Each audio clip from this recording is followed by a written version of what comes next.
Hello everyone, welcome back to my channel. ముందుగా అందరికీ వరలక్ష్మి వ్రతం శుభాకాంక్షలు అండి. ఈ వీడియోలో మేము మా ఇంట్లో వరలక్ష్మి వ్రతం ఎలా చేసుకున్నామో చూపిస్తాము. వరలక్ష్మి వ్రతం అంటే శ్రావణ మాసం శుక్లపక్షంలో పౌర్ణమికి ముందు వచ్చే శుక్రవారం నాడు వరలక్ష్మి వ్రతం జరుపుకుంటాం. విష్ణుమూర్తి భార్య వరలక్ష్మీదేవి, వరాలు ఇచ్చే దేవతగా వరలక్ష్మిని కొలుస్తారు. ఈ వ్రతం చేస్తే అష్టైశ్వర్యాలు కలుగుతాయని నమ్మకం. ఈ వ్రతాన్ని వివిధ రకాలుగా చేస్తారు. ఎవరు ఏ పద్ధతిలో చేసినా శ్రీ లక్ష్మిని కొలిచే తీరు మాత్రం అందరిది ఒకటి. ఎవరు తోచింది వాళ్ళు, ఎవరు చేయగలిగింది వాళ్ళు చేస్తారు.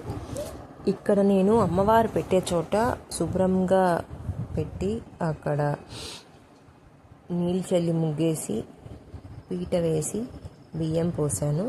ఇప్పుడు అమ్మవారికి కట్టే చీర తీసుకొని చీరని ఎలా కట్టాలంటే ఈ వీడియోలో చూపిస్తున్నట్టు చీరని సగభాగం చేసుకోవాలి. సగంకి మడుచుకొని ఇప్పుడు కుచ్చులు పెట్టుకున్నట్టు దండిగా మీకు ఎన్ని కుచ్చులు కావాలో అన్ని కుచ్చులు పెట్టుకునేసి తర్వాత కుచ్చులు పెట్టుకునేటప్పుడు పిన్నీస్ కానీ క్లిప్స్ కానీ దగ్గర పెట్టుకొని దాంతోపాటు మీరు పెట్టుకున్న కుచ్చులకి పిన్ని వేస్తూ కుచ్చులు పెట్టుకోవాలి. కుచ్చులు పెడుతుంటే మా పాప నోషిత ఉయ్యాల్లో నుంచి లేసేసింది. సో ఆమె లేకముందే అన్నీ చేద్దాం అనుకున్నాం, కానీ కుదరలేదు. అమ్మాయి లేసేసింది. నేను అలా కుచ్చులు పెడుతూ ఉంటే సడన్గా లేసి కూర్చునేసింది. పడిపోతుందేమో అని భయపడిపోయి అలా పరిగెత్తాను. లేసి కూర్చొని చూస్తుంది. ఏం చేస్తున్నారు వీళ్ళు అని కొత్తగా చూస్తుంది. అదంతా చూసేసరికి ఆమెకి చాలా ఆనందం అయిపోయింది. అంతా చూస్తూ ఉంది. లేచిన వెంటనే హుషారు వచ్చేసింది ఆమెకి. ఇంకా అలాగా ప్రిపేర్ చేసుకొని క్లిప్స్ పెట్టుకొని రెడీ చేసి పక్కన పెట్టుకునేసాను. మళ్ళా ఒక బింది తీసుకొని దానిపైన చిన్ని చెంబు లాంటివి తీసుకొని దానికి కర్ర కట్టుకున్నాను. దాన్ని వీడియో షూట్ చేయలేకపోయాను. కర్ర కట్టుకొని ఆ చిన్న బిందిని పెద్ద బింది పైన పెట్టి ప్లాస్టర్ పెట్టి దాని మీద పెట్టేశాను. అప్పుడు కదలకుండా ఉంటుందన్నమాట. అలా పెట్టేశాక ఇప్పుడు చీర కడుతున్నాను. కింద బిందికి చీర అంతా చుట్టేసి గట్టిగా దారం కట్టేసి బయట వెనక నుంచి వేసుకోవచ్చు.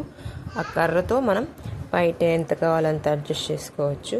తర్వాత కలశంకి టెంకాయ తీసుకొని అమ్మవారు ముఖం తీసుకొని పసుపు కుంకుమ పెట్టి టెంకాయకి అమ్మవారి ముఖాన్ని దానికి నూల దారంతో కడుతున్నాను. కట్టేటప్పుడు నీట్గా కట్టాలి, లేకపోతే పూజ మధ్యలో అలా ఊడిపోకుండా ఉండాలంటే ఫస్టే మనం చాలా టైట్గా నీట్గా కట్టేస్తే మళ్ళీ మనకి ఏమి ఇబ్బంది లేకుండా ఉంటుంది.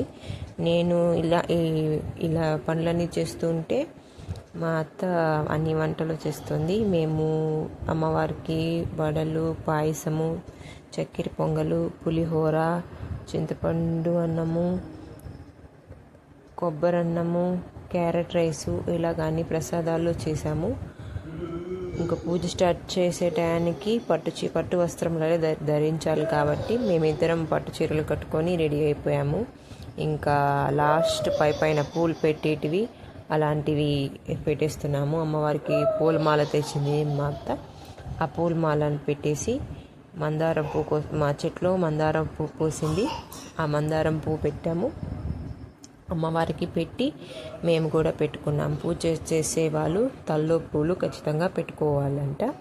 సో మేమిద్దరం కూడా పూలు పెట్టుకునేసి ఇంకా పూజ స్టార్ట్ చేసాము. మా చిన్ని వరలక్ష్మీదేవి వచ్చి హారతిస్తాననింది.